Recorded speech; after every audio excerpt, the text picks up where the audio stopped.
यही रात अंतिम, यही रात भारी, ये गीत है सर। और ये लागू हो रहा है आज के दिन पूरे बिहार के 243 विधायकों पे और बड़े बड़े नेताओं पे, चाहे वो जेडीयू के नीतीश कुमार और ललन सिंह हो, चाहे वो बीजेपी के सम्राट चौधरी हो, चाहे तेजस्वी यादव हो, चाहे अखिलेश प्रसाद सिंह हो, चाहे जीतन राम मांझी जी हो, चाहे सीपीआई के नेता हो। क्योंकि भाई साहब कल फ्लोर टेस्ट होने जा रहा है। और फ्लोर टेस्ट मतलब समझ रहे हो, एग्जाम कल होने जा रहा है। एग्जाम में पास कौन होगा इसका फैसला कल ही के दिन हो भी जाना है। दरअसल बिहार का समीकरण इस तरह का है कि 243 में बहुमत के लिए 122 चाहिए। वहीं पे मैं बात कर दूं कि एनडीए में बता देते, बीजेपी के पास 78, 45 और 4 है एचएएम के, मतलब कि हम के 4 विधायक। अब बात करते हैं अपोजिशन में आ जाइए। कांग्रेस के 19, 16 आपके सीपीआई सीपीएम माले का, और है 79 है आपको आरजेडी का। और उधर की सीट टोटल बात किया जाए तो उधर सीट हो जाती है 128, एक निर्दलीय सुमित सिंह को मिलाकर विधायक जो मंत्री हैं। इधर बात किया जाए तो 114 हो जाते हैं। यदि हम उठकर इधर आ जाए, और सुनने में ये आ रहा है कि बहुत सारे जेडीयू के विधायक, 3-4 जेडीयू के विधायक गायब हैं। जी हाँ, उनका फोन ही स्विच ऑफ आ रहा है। पहले तो गोपाल मंडल जी जो आप देख रहे होंगे वही समझ लीजिए, और 3-4 विधायक और भी चर्चा आ रही है। इसके मतलब अब मायने ये है कि कोई मतलब जेडीयू में टूट हो गई है। 7-5-6 विधायक नहीं चाहते हैं कि हम बीजेपी के साथ जाएं। यदि जाते हैं तो फिर हमारा अस्तित्व खत्म हो जाएगा, कुछ इस टाइप में डर है, या कुछ और उनको प्रलोभन दिया गया है कि वो इधर जाना चाहते हैं आरजेडी के साथ। पहली चीज वहीं पे बोला जा रहा है कि 3 ऐसे बीजेपी के भी क्या बोलते हैं विधायक हैं, जो कि रश्मि वर्मा या रश्मि शर्मा क्या तो नाम है वो, और 2 और हैं, वो बोध गया में शिविर में गए ही नहीं हैं। आप समझ सकते हो, मतलब वहाँ भी 3 गायब हैं। 3-3, 6 विधायक जो कि खबर आ रही है कि बीजेपी और जेडीयू से गायब हैं।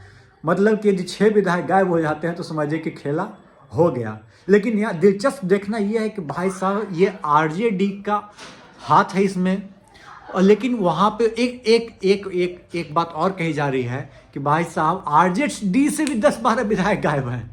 सुनने में ये सूत्रों के नहीं जो खबर आ रही है, जो न्यूज़ों में, जो अखबारों में फैल रही हैं कि 12 विधायक जो है आरजेडी के भी गायब हैं। हालांकि कल ही आवास पे आरजेडी ने अपने विधायकों को बुला लिया था, तेजस्वी यादव जी ने, उनसे मुलाकात हुई, उनको रखा गया, रात भर स्टे वहीं कराया गया।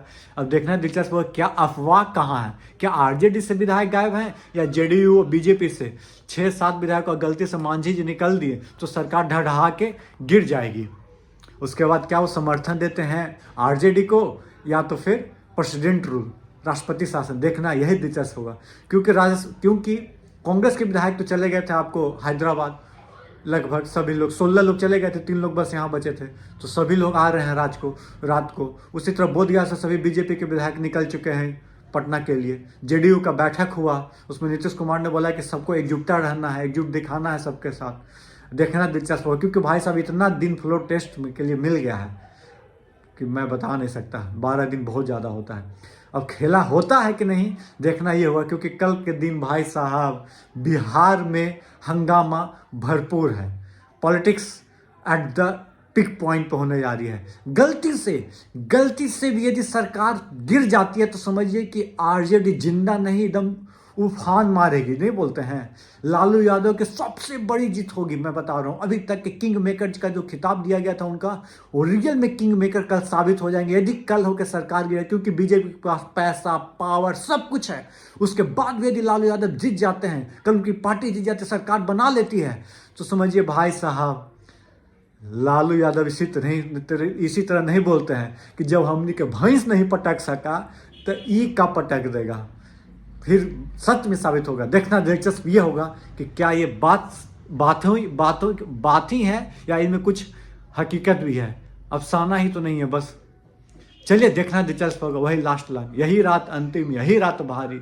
देखते हैं कल किसकी जीत है और किसकी भागीदारी। धन्यवाद। जय हिंद, जय भारत दोस्तों।